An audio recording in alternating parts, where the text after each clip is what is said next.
সমাজকে, সংস্কৃতিকে, রাজনীতিকে নিয়ন্ত্রণ করতে পারে। এবং এই পাওয়ারটা বাংলাদেশে কারা এক্সারসাইজ করে? বাংলাদেশের যারা সেকুলার প্রগতিশীল গোষ্ঠী, যারা সংখ্যায় অনেক কম, তারা এই পাওয়ারটা হাতে রাখে। এই যে দেখেন অনেকগুলো সংস্কার কমিশন হয়েছে না, এই সংস্কার কমিশনগুলোর ভেতরে কারা আছে? এই সেকুলার প্রগতিশীল গোষ্ঠী, এরাই আছে। এরা দেশের মানুষের প্রতিনিধিত্ব করে না, কিন্তু তারা ঠিক করতেছে সংস্কার কিরকম হবে। আমরা শিক্ষা নিয়ে আলাপ করতেছি, শিক্ষার সংস্কার ব্যাপারটা একটা পলিসি রিলেটেড আলোচনা, রাইট? পলিসি কি হবে সেটা নিয়ে আলোচনা। তো ওই টেবিলে আপনি তো যেতেই পারতেছেন না, আপনাকে ওই টেবিলে তারা ঢুকতেই দিবে না। ওই টেবিলে তারা এনে বসাচ্ছে কাদেরকে? সেকুলার লিবারাল কিছু মানুষজনকে, তারাই ঠিক করতেছে। অর্থাৎ আপনি যে সংস্কার করবেন ওই সুযোগটা আপনাকে দেওয়া হচ্ছে না, অতটুক পর্যন্ত আপনি যেতে পারবেন না। এই রিয়ালিটিগুলো আছে, আপনি কোনো জায়গায় ধরুন প্রোগ্রাম করতে পারবেন না, কথা বলতে পারবেন না, এই রিয়ালিটিগুলো ওখানে আছে। এবং এটা হচ্ছে এই পাওয়ারটার কারণে। এবং এই পাওয়ারটার ব্যাপারটা এমন যে এটা সেকুলাররা যদিও বানাইছে, আমরা এটা গ্রহণ করে নিয়েছি। এই কারণে অনেক মানুষ যারা মুসলিম, অনেক মানুষ যারা ইসলামের পক্ষে কাজ করার কথা বলে, তারাও এই ফ্রেমের ভেতর দিয়ে চিন্তা করে যে অমুককে আসতে দেওয়া যাবে না, তমুককে আসতে দেওয়া যাবে না, ওই কথা বলা যাবে না, ওই কাজটা করা যাবে না, কারণ ভারত রাগ করবে, কারণ আমেরিকা এই কাজটা করতে দিবে না, সো আমরা এটা করতে দিব না। তারা নিজে একবারে এই কাজটা করতেছে। অর্থাৎ চিন্তার মধ্যে এই প্রভাবটা পড়ে গেছে, ইভেন যারা মুসলিম পরিচয়কে ওন করে বা ইসলামের জন্য কাজ করার কথা বলে। এইটা হলো পাওয়ার, নলেজ ইজ পাওয়ারের রিয়ালিটি হলো এইটা। সো এইটা কেন হয়েছে আমি সংক্ষেপে শেষ করি, বেশি সময় যেহেতু নাই। এটার অনেকগুলো কারণ আছে। এটার একটা কারণ হলো কলোনিয়ালিজম। উইলিয়াম অ্যাডামস নামে একজন স্কটিশ মিশনারি এবং শিক্ষা নিয়ে কাজ করা ব্যক্তি ছিলেন। উনি বলতেছেন যে ইংরেজরা এখানে আক্রমণ করার আগে বাংলায় 80,000 শিক্ষা প্রতিষ্ঠান ছিল এবং প্রতি 400 মানুষের জন্য একটা মাদ্রাসা ছিল। ইংরেজরা এসে এগুলো সবগুলো ধ্বংস করছে। মুসলিমদের অনেকগুলো সামাজিক প্রতিষ্ঠান ছিল যেগুলো ওয়াকফের ভিত্তিতে চলতো, ওয়াকফের ভিত্তিতে চলতো, মদদি মাআশ ছিল, জায়গিরদার ছিল, এরকম ব্যাপার ছিল, যেগুলো বেসিক্যালি মাদ্রাসা, মক্তব, খানকা, মুসাফির খানা, এরকম অনেকগুলো জিনিসকে ফান্ড করতো। ইংরেজরা এই প্রত্যেকটা জিনিস ভেঙে দিছে, আইন করে, দখল করে সব নিয়ে নিছে। যার ফলে যেটা হয়েছে, ওই যে সামাজিক একটা ইকোসিস্টেম ছিল ওটা পুরোপুরিভাবে কোলাপস করছে। তারপর ইংরেজরা রাষ্ট্র শাসনের প্রশাসনিক ভাষা চেঞ্জ করে দিছে হুট করে। একদিকে এগুলো সব ভেঙে দিছে, আরেকদিকে চেঞ্জ করে বলছে আগে ফার্সি ছিল, এখন ইংরেজিতে এই কাজগুলো করতে হবে। কিন্তু মুসলিমদের তো এখন সুযোগই নাই, মুসলিম মধ্যবিত্ত ক্লাসটা নষ্ট হয়ে গেছে। মানে কয়েক দশকের মধ্যে মুসলিম মধ্যবিত্ত ক্লাসটা নিশ্চিহ্ন হয়ে গেছে। তারা আর পারতেছে না বাচ্চাদেরকে স্কুলে পাঠাতে, মানে শিক্ষা প্রতিষ্ঠানে পাঠাতে। এই জিনিসটাও এখানে হয়েছে। সো এটা হলো জাস্ট একটা এক্সাম্পল। আরেকটা জিনিস হলো, পশ্চিমাদের একটা দৃষ্টিভঙ্গি আছে শিক্ষার ব্যাপারে, এটাকে এপিস্টেমিক রেসিজম বলে, জ্ঞানতাত্ত্বিক বর্ণবাদ। মানে যেটা আমি বললাম, ওরা যেটা বুঝছে এটাই জ্ঞান, এটার বাইরে আর কিছু নাই। আপনারা ম্যাকওয়ালির কথা শুনছেন হয়তোবা, ভারতের যে শিক্ষা ব্যবস্থা, এটার ফাদার বলতে পারেন তাকে। এই লোকের একটা কথা আছে যে ইউরোপের একটা ভালো লাইব্রেরির একটা তাকে বা একটা ভালো লাইব্রেরির একটা শেলফে যেই পরিমাণ বই আছে এবং সেখানে যে জ্ঞান আছে, পুরা ভারত এবং পুরা আরবের জ্ঞান সেটা সমান না। ঠিক আছে, আবারও শোনেন, ইউরোপের একটা লাইব্রেরির একটা সাইডে যে জ্ঞান আছে, পুরা আরব এবং পুরা ভারতের জ্ঞান এটা সমান না। এটা হলো সহজ ভাষায় এপিস্টেমিক রেসিজম, যেটা তারা বুঝছে এটাই ঠিক, বাকিদেরটা গোনার টাইম নেই, এটা কোনো মূল্য নাই, সহজ কথা। এই দৃষ্টিভঙ্গিটা আমাদের মধ্যে আছে, আমাদের সমাজের মধ্যে এই দৃষ্টিভঙ্গি তৈরি হয়েছে। কিভাবে হয়েছে? কারণ ওরা নিজেদের একটা শিক্ষা ব্যবস্থা তৈরি করছে, ওরা তো শোষণ করে। কলোনিয়ালরা কি করছে, ইংরেজরা কি করছে, 200 বছর ধরে শোষণ করছে, লুটপাট করছে। লুটপাট করার জন্য কিন্তু একটা সিস্টেম লাগে। বাংলাদেশে যখন এলোমেলো লুটপাট হইতেছে, এখন যখন ঝামেলা, হাসিনার সময় মনে করেন সিস্টেমেটিক চাঁদাবাজ ছিল, মানে একজনের চাঁদা দিতে হইতো, এখন মনে করেন 7 জনের চাঁদা দিতে হয়, ঝামেলা কিন্তু। তো লুটপাট করতেও কিন্তু প্রপার সিস্টেম লাগে। এই সিস্টেমের জন্য কি লাগে? কেরানি লাগে। তো কেরানি বানানোর জন্য ওরা একটা এডুকেশন সিস্টেম তৈরি করছিল। তো এই সিস্টেম থেকে কেরানি তৈরি হয়েছে যারা ওদের মতো করে চিন্তা করে। কেরানি মানে বিসিএস দিছে যারা, মানে জিতো যারা, আপনারা এখন নেগেটিভ ভাবে নিতে পারেন, বাট পয়েন্টটা কিন্তু আমলাতন্ত্র, যেটা ইংরেজদের বানানো আমলাতন্ত্র, এটা সিম্পলি তাদের যে শাসন যন্ত্র, যেটার মূল কাজ ছিল শোষণ করা, এটাকে প্রপারলি রান করানোর জন্য তৈরি হয়েছে। যেই কারণে এই আমলাতন্ত্রটা এতটা গণবিরোধী, এটা বাস্তবতা। যাই হোক, এখন কি হয়েছে, এই সিস্টেম থেকে যারা বের হয়েছে তারা কিন্তু ইউরোপের চিন্তা ভাবনা নিয়ে বের হয়েছে। সো তারা ইসলামের ব্যাপারে, মুসলিম পরিচয়ের ব্যাপারে, ইসলামী যে জ্ঞান সেটার ব্যাপারে তাদের দৃষ্টিভঙ্গি ভালো না খারাপ? খারাপ। সে ইংরেজের চোখ দিয়ে ইসলামকে দেখে। এবং ইংরেজরা যখন গেছে ক্ষমতায়, কাদেরকে বসেছে? এদেরকে, যারা ওদের বিরুদ্ধে 50 বছর 40 বছর ধরে যুদ্ধ করে আসছে, তাদের তো সে বসাবে না। যারা তার অনুগত, তাদেরকে সে বসে গেছে। সো এই যে দৃষ্টিভঙ্গি, এটা আমাদের সমাজে রয়ে গেছে। সো এইভাবে এমন একটা অবস্থা হয়েছে যে আমাদের সমাজের এখন অবস্থাটা কি দেখেন, ইসলামের সাথে সম্পর্কিত যে কোনো মূল্যবোধ, যে কোনো বিধান, যে কোনো চর্চা, এটাকে আমরা অনগ্রসর মনে করি, এটাকে আমরা মধ্যযুগীয় মনে করি, এটাকে আমরা ব্যাকডেটেড মনে করি। পশ্চিমা চিন্তা আর দর্শন আর ব্যবস্থা এটা কি খুব ভালো, এটা হলো প্রগতির পথ, এটা হলো উন্নতির পথ, এটাই করতে হবে, এই তো সুন্দর, ওরা যেহেতু বলছে তাই ভালো, এটা আমরা চিন্তা করি। এবং আমরা চিন্তা করি যে ইসলাম লিমিটেড একটা জায়গা আছে, আপনার ব্যক্তিগত জীবনে আপনি এটা পালন করবেন, এর বাইরে যদি এটা আপনি আনতে চান, যে আনতে চাইবে এই লোক সমস্যা, একে দমন করতে হবে, উগ্রবাদী, রাইট, তাকে আটকায় ফেলতে হবে আপনার। সো এইটা হলো আপনার আত্মপরিচয় এবং আপনার আত্মবিশ্বাস, এটাকে সে সম্পূর্ণভাবে ধ্বংস করে দিচ্ছে। আপনি পরিপূর্ণভাবে তার মতো করে চিন্তা করতেছেন অলমোস্ট। এবং আমরা নিজেরা এখন ইসলামের অনেক বিষয়কে সন্দেহের চোখে দেখি, আমরা নিজেরা আমাদের দিন নিয়ে হীনমন্যতায় ভুগি, এবং আমরা পশ্চিমা কাঠামোর বাইরে গিয়ে চিন্তা করতে ভয় পাই। এইটার কারণ হলো এই জ্ঞানতাত্ত্বিক বিষয়টা, ঠিক আছে? আচ্ছা, সো এইভাবে এই পুরা ব্যাপারটা, জ্ঞানের ব্যাপারে এই দৃষ্টিভঙ্গি আমাদের সমাজ, শাসন সবকিছুকে নিয়ন্ত্রণ করতেছে। তো এটা শেকড় কোথায়? এটা শেকড় দুটা জায়গায় বা একটা জিনিসই, সেটা হলো সেকুলার শাসন বা সেকুলার রাষ্ট্র। মানে আপনি যদি চান, আপনার মনে করেন শিক্ষার সংস্কার করতে চান, কিন্তু শিক্ষার সংস্কারের বিষয়টা যুক্ত হলো সেকুলার শাসন এবং সেকুলার রাষ্ট্রের সাথে। কেন? দেখেন, সেকুলার শাসন আমাদের এখানে চাপায় দেওয়া হয়েছে, এটা কিন্তু মানে ন্যাচারালি এখানে তৈরি হয় না, ফিরিঙ্গিরা এসে এটা আমাদের উপর চাপায় দিছে, এবং এটা তাদেরকে বল প্রয়োগের মাধ্যমে টিকায় রাখতে হয়। ইসলাম কোনোদিন সেকুলার ব্যবস্থা মেনে নিবে না, সেকুলার ব্যবস্থা কোনোদিন ইসলামকে মেনে নিবে না, দুইটার মধ্যে সংঘাত অনিবার্য। তো সে কি করবে? সে এটাকে সবসময় নিয়ন্ত্রণ করার চেষ্টা করবে। এবং নর্মালি সেকুলারিজমের কাজই এটা, যে সে ধর্মকে নিয়ন্ত্রণ করার চেষ্টা করে। ইসলামের ক্ষেত্রে এই চেষ্টাটা বেশি, কারণ অন্য সব ধর্ম সেকুলারিজমের সাথে মিলে নিজেকে চেঞ্জ করে নিছে।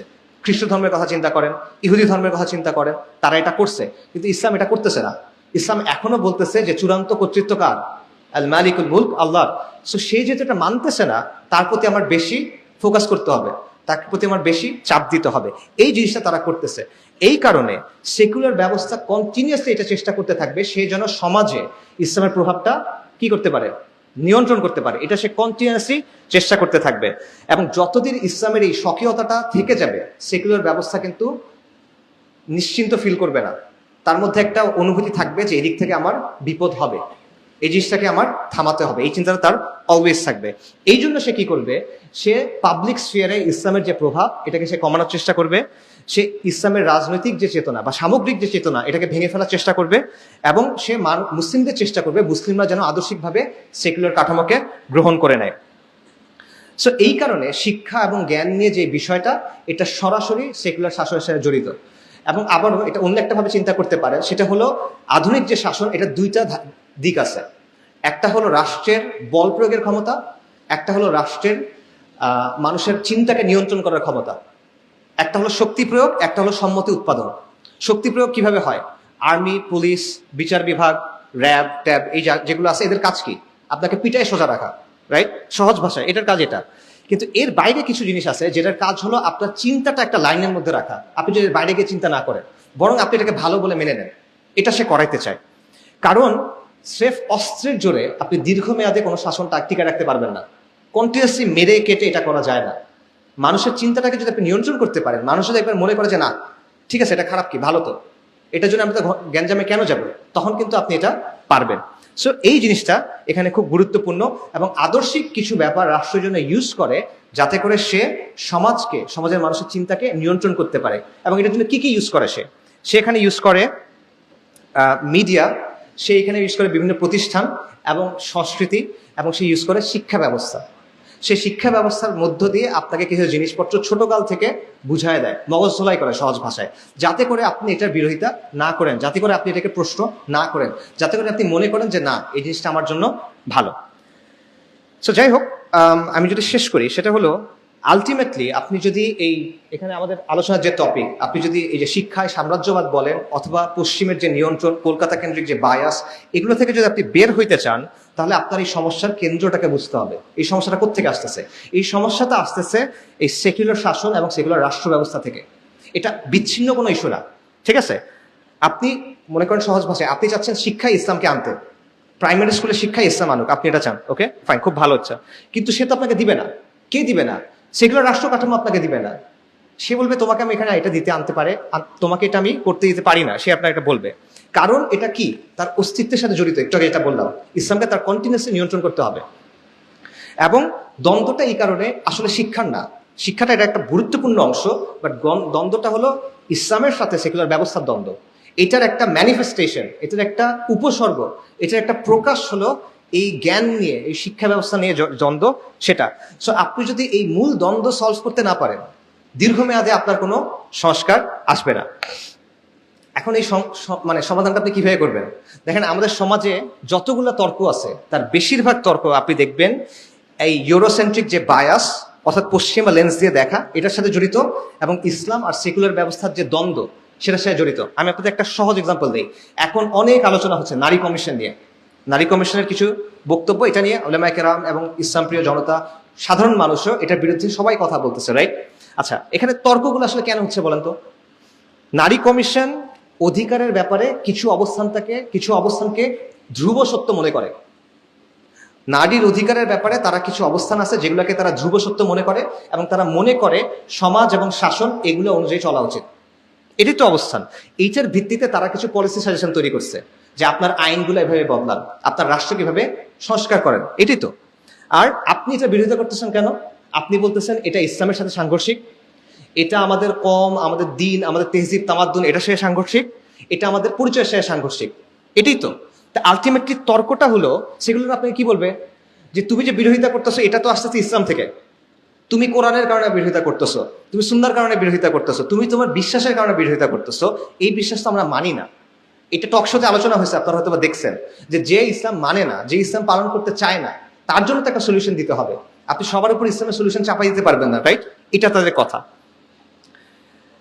আচ্ছা, এখন কি করতে হবে তাহলে? আমাদেরকে ইসলামের সমাধান দেওয়া যাবে না, আমাদের একটা সর্বজনীন সমাধান দিতে হবে, এমন সমাধান যেটা সবার জন্য প্রযোজ্য, রাইট? এটা তারা বলে।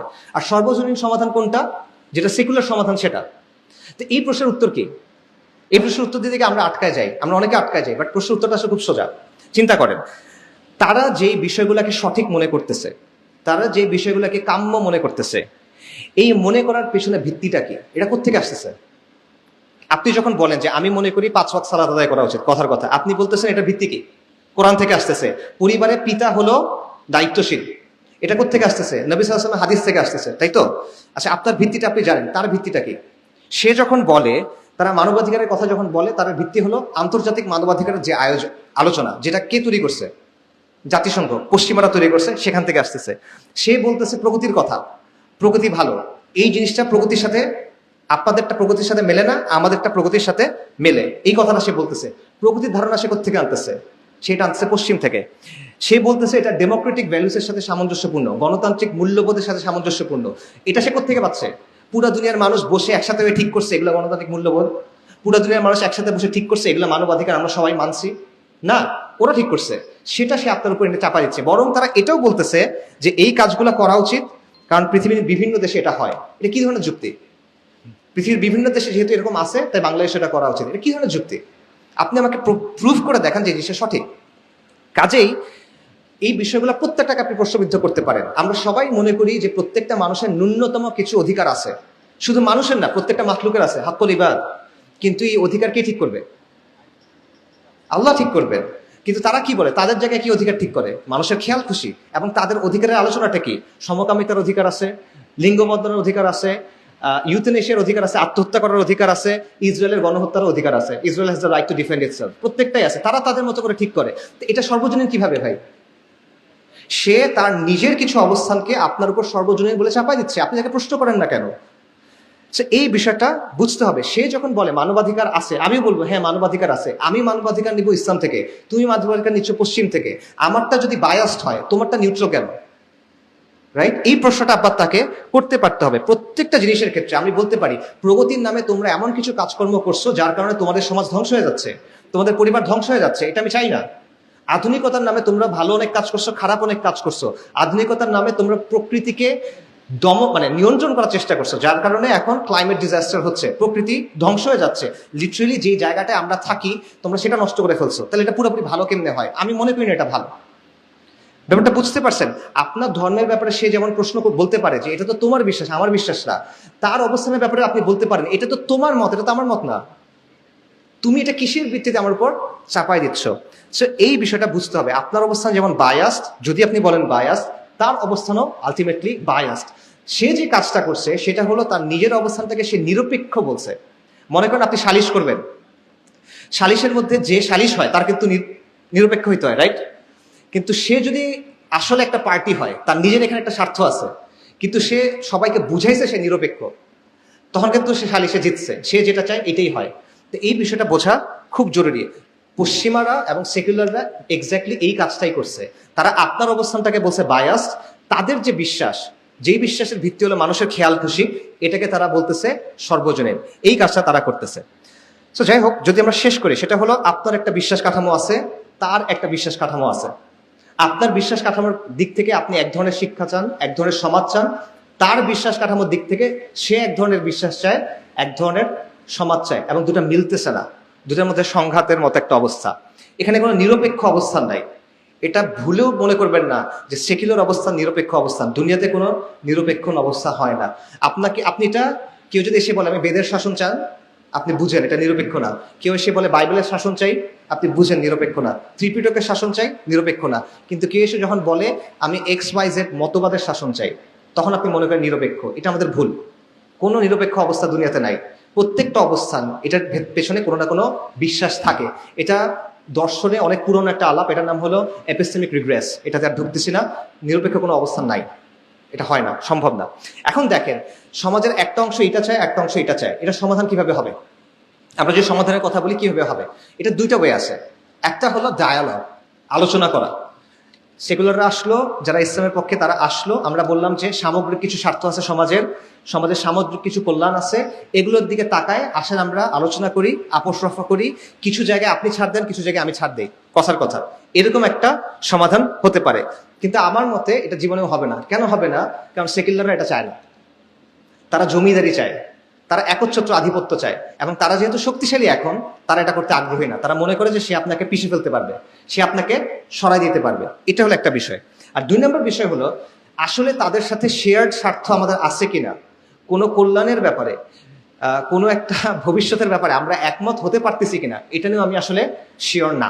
মানে তারা কি ধরনের বাংলাদেশ চায়, বা তারা এই ভূখণ্ডের জন্য কি ধরনের ভবিষ্যৎ চায়, আর আপনি কি ধরনের ভবিষ্যৎ চায়, আমার মতে এই দুটো আসলে মেলে না। তো যদি না মেলে, তাহলে আপনি আপোষ করবেন কেমনে? না মেলে আপনি ডায়ালগ করবেন কেমনে? আচ্ছা, আর যদি ডায়ালগ না হয়, তাহলে অপশনটা কি? একটা অপশন বললাম ডায়ালগ, আরেকটা কি? একটা হলো ডমিনেশন, নিয়ন্ত্রণ করা, আধিপত্য করা। এবং এটাই এখন ওরা করতেছে। ওরা আমাদের উপর পিওর অ্যান্ড সিম্পল আধিপত্য করতেছে। কিভাবে করতেছে? রাষ্ট্রযন্ত্রের মাধ্যমে, প্রতিষ্ঠানের মাধ্যমে, কালচারাল হেজেমনির মাধ্যমে, এবং ফোর্সের মাধ্যমে, লিটারাল শক্তি প্রয়োগের মাধ্যমে তারা আপনাকে নিয়ন্ত্রণ করতেছে। এবং এটা তারা পাইছে কিভাবে? কারণ ব্রিটিশদের রাষ্ট্রযন্ত্রটা তারা পাইছে। ব্রিটিশরা তো কি করছিল? আমাদেরকে মেরে কেটে নিয়ন্ত্রণ প্রতিষ্ঠা করছিল। সেটাই তারা পেয়ে গেছে। পাশাপাশি তারা সাংস্কৃতিক এবং সামাজিক বিভিন্ন বয়ান বানাইছে, প্রতিষ্ঠানগুলোর উপর তাদেরই নিয়ন্ত্রণ ছিল, সেটার মাধ্যমে সে এখন এই ব্যাপারগুলো কন্ট্রোল করতেছে, আধিপত্য করতেছে। কাজেই আপনি যদি এটাকে কাউন্টার করতে চান, এটি আসলে মূল কথা, আপনি যদি এটাকে কাউন্টার করতে চান, হ্যাঁ ঠিক আছে, সংস্কারের অনেক আলোচনা আমাদের করতে হবে, কারণ কোনো সমাধান একদিনে আসে না। বাট আপনি যদি আলটিমেটলি এটাকে চেঞ্জ করতে চান, তাহলে আপনার খালি সংস্কার নিয়ে চিন্তা করলে হবে না। আপনারও বুঝতে হবে যে এটা সলিউশন হলো ওদেরকে ডমিনেট করা। এটা সলিউশন হলো সে আপনার উপর আধিপত্য কায়েম করছে। আপনি যদি দীর্ঘমেয়াদী সমাধান চান, আপনাকে এই জিনিসটা ভেঙে ফেলে আপনার হক আদায় করতে হবে। সেটা যে কোনো মিনসে আপনার জরুরি, সেটা আপনার সব করতে হবে। এটা কিভাবে হবে? মানে কেউ যখন আপনার হক দিতে চায় না, আপনি তার কাছ থেকে হক নিবেন, সে আপনার উপর চাপাই দিচ্ছে, আপনি সুন্দর করে বললেন, সে শুনল না, এখন আপনি কি করবেন বলেন? চলে যাবেন? আচ্ছা হক দরকার নেই আমার, কি করবেন? এটা হলো ডমিনেশন। এই জিনিসটা লাগবে। সো সে যদি না থামে, সে যদি না শোনে, তাহলে তাকে বাধ্য করতে হবে। সিম্পল, দুনিয়ার নিয়ম এটা। আপনি অনেক সুন্দর সুন্দর কথা বলতে পারেন, বাট দুনিয়ার নিয়ম হলো এটা আমাদের মাথায় রাখতে হবে। এবং এটা কিভাবে করবেন? এখানে অবশ্যই সংস্কারের বিভিন্ন কাজের কথা আসবে, এখানে আদর্শিক লড়াইয়ের কথা আসবে, এখানে সামাজিক শক্তির কথা আসবে, সামাজিক আন্দোলনের কথা আসবে, জ্ঞান চর্চার বিকল্প ধারা তৈরি এটার কথা আসবে, শক্তির ব্যবহার এটার কথাও আসবে। এটা হলো প্লেন অ্যান্ড সিম্পল রিয়ালিটি। কারণ শিক্ষাটা শুধু কারণ তর্কটা শুধুমাত্র শিক্ষা নিয়ে না, তর্কটা শুধুমাত্র জ্ঞান নিয়ে না, এটার সাথে ক্ষমতার একটা প্রশ্ন জড়িত। ক্ষমতার প্রশ্নের সমাধান শুধুমাত্র তত্ত্ব দিয়ে হয় না, ক্ষমতার প্রশ্নের সমাধান শুধুমাত্র জ্ঞান চর্চা করে হয় না, ক্ষমতার প্রশ্নের সমাধান শুধুমাত্র